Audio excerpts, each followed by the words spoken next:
Selamat datang kembali di mata kuliah Manajemen Pengadaan dan Investasi TI.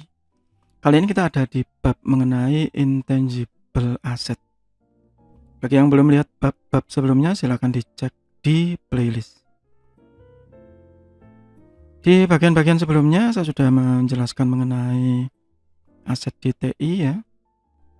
Apa itu aset, kemudian ya aset kalau yang tangible, kalau yang terlihat itu sangat mudah ya untuk diidentifikasi. Tetapi kalau yang tidak terlihat, maka itu akan menjadi hal yang sulit untuk diidentifikasi. Sebelumnya saya membahas mengenai data yang termasuk intangible, tapi di sini saya menjelaskan secara umum ya. Intangible asset are asset which have no physical existence. Jadi tidak bisa diraba, tidak bisa dirasakan gitu ya.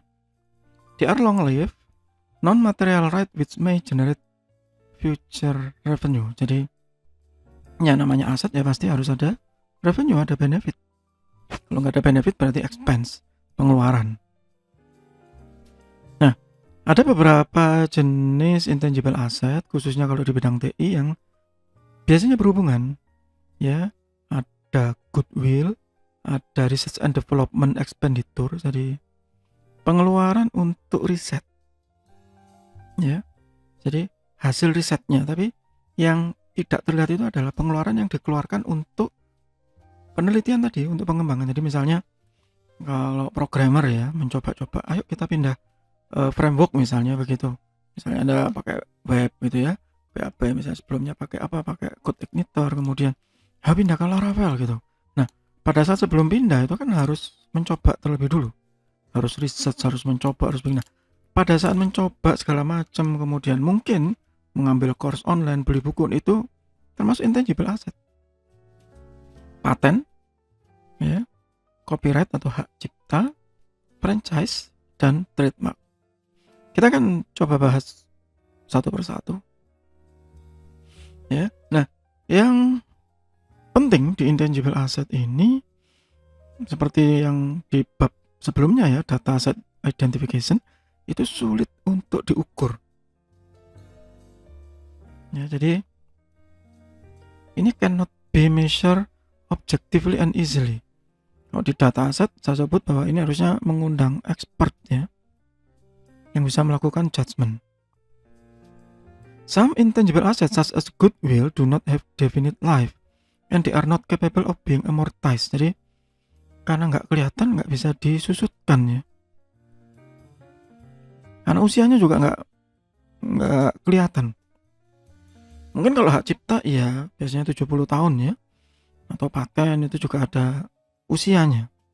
It is difficult to identify specific revenue arising from the use of intangible. Nah, biasanya itu sulit untuk dinilai. Ini benefitnya berapa begitu. Menghasilkan apa? Misal yang paling mahal misalnya apa, paten resep dari KFC atau McD atau Coca-Cola gitu. Berapa nilainya? Ya nilainya senilai perusahaan itu otomatis. Karena itu sebenarnya rahasia utama mereka.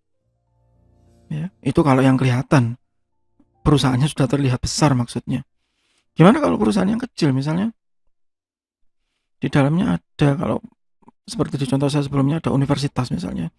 Ada sistem informasi akademik. Nah, berapa harga atau nilai dari sistem informasi akademik? Sulit Pak, ya sulit karena intangible ya. Sehingga masalah utamanya adalah an intangible asset should be recognized if it is probable that the future economic benefit that are attributable to the asset will flow to the enterprise. Jadi kalau memang nanti ada yang menghasilkan untuk perusahaan, nah itu tadi Pak, pindah framework tadi apa, menghasilkan karena customernya tambah banyak, transaksinya tambah banyak, butuh sistem yang lebih cepat, lebih reliable, maka setelah ada sistem baru dengan framework baru itu berjalan. Nah itu berarti the cost of the asset can be measured reliably. Nah, berapa harganya ya? Harganya pada saat itu pindah framework butuh berapa lama pengerjaannya, butuh berapa programmer misalnya begitu. Nah, itu bisa dihitung ya menggunakan misalnya use case point atau function point analysis. Bagi Anda yang tertarik dengan function point analysis, bisa cek di playlist saya mengenai mata kuliah pengukuran dan kualitas perangkat lunak.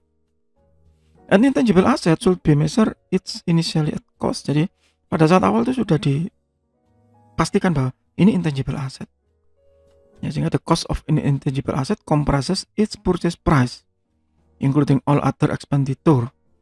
Ya, misalnya paten, ya makanya harus dihitung ngurus patennya berapa, konsultan patennya berapa, begitu. Itu termasuk di dalam biaya untuk mendapatkan intangible asset tersebut.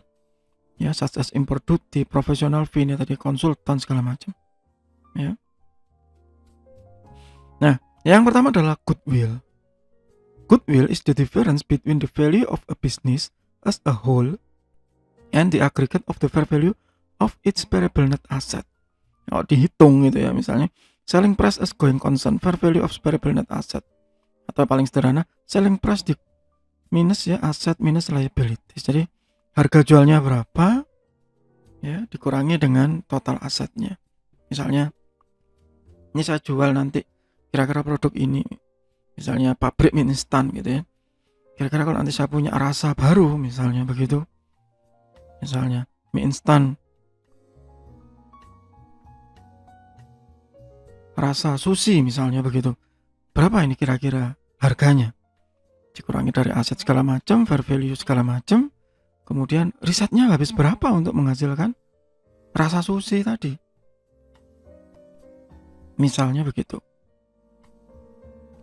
Nah, itu kenapa goodwill ini subjektif.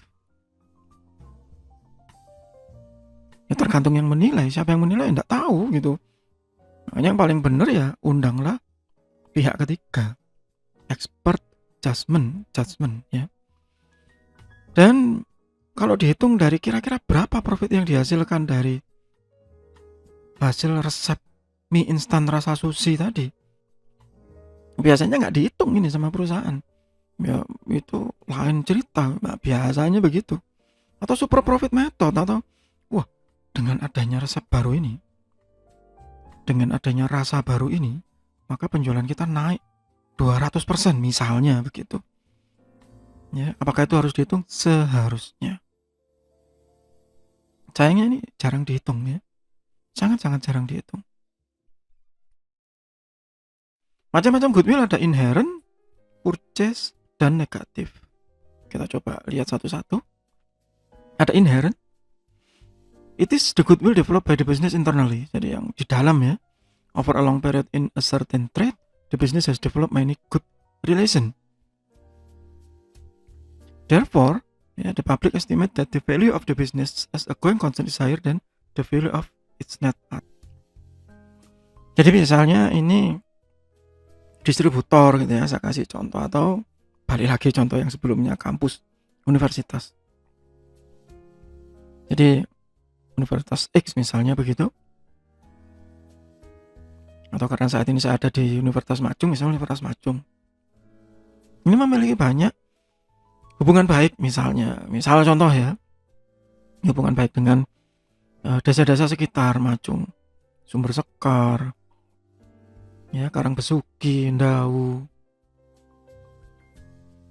ya, Petung Sewu misalnya begitu. Nah, dengan good relation tadi, maka Macung tadi untuk misalnya melakukan aktivitas pengabdian masyarakat atau yang lain itu jauh lebih mudah dibandingkan kampus lain untuk di desa-desa tadi. Ya, maka Universitas Macung memiliki inherent goodwill yang bagus. Dan itu nilainya lebih tinggi dan mungkin sulit untuk dinominalkan. Karena untuk merintis tadi itu enggak dalam waktu setahun 2 tahun gitu ya, tapi lumayan lama. Dan berkesinambungan. Itu contoh. Kalau distributor ya berarti hubungan baik dengan customer, hubungan baik dengan pemerintah, mungkin dengan menggunakan CSR ya, corporate social responsibility, donasi, badan amal, yang pada akhirnya mempermudah langkah berikutnya. Ada lagi yang purchase goodwill. It arises when a business acquire another as going concern. Jadi kepedulian, ya. Tetapi karena membeli sesuatu, begitu. It is the difference between the purchase consideration of the company acquired as a going concern and the fair value of its net asset. Misalnya membeli sesuatu yang mungkin dianggap berbeda, ya, begitu. Untuk tidak harus selalu donasi atau amal, ya, tetapi mungkin membeli hal tersebut dengan merek yang sama, begitu. Akuisisi misalnya, ya. Kalau pada saat video ini dibuat, misalnya ada banyak isu akuisisi misalnya atau merger, ya, antara Gojek dan Tokopedia. Nah, itu purchase goodwill yang nilainya jauh lebih besar daripada aset yang dimiliki masing-masing. Bisa dibayangkan nanti kalau mereka merger, pengirimannya bisa terintegrasi, pembayarannya bisa terintegrasi, misalnya begitu, ya. Maka itu akan jadi intangible asset yang sangat tinggi, ya. Belum nanti juga mereknya, dua-duanya miliki merek yang besar, relasi yang besar, yang sangat baik. Nah, itu sangat berbeda, ya. Dan juga ada yang namanya negative goodwill. Negative goodwill arises in a business acquisition when the fair market value of the net asset of the acquired company exceed the purchase price paid. Jadi over, ya, pembeliannya exceed the purchase price paid. Ini harusnya nggak dibeli sebegitu, ya. Kenapa harus dibeli semahal itu, gitu, ya. Tetapi di balik itu, it is an unrealized capital profit which should be a credit to the reserve. Jadi misalnya bilang, kenapa harus membeli aset itu? Itu kan kemahalan, Pak, ya. Uang itu loh cuma kebun yang nggak diurus, ya, semak-semak gitu.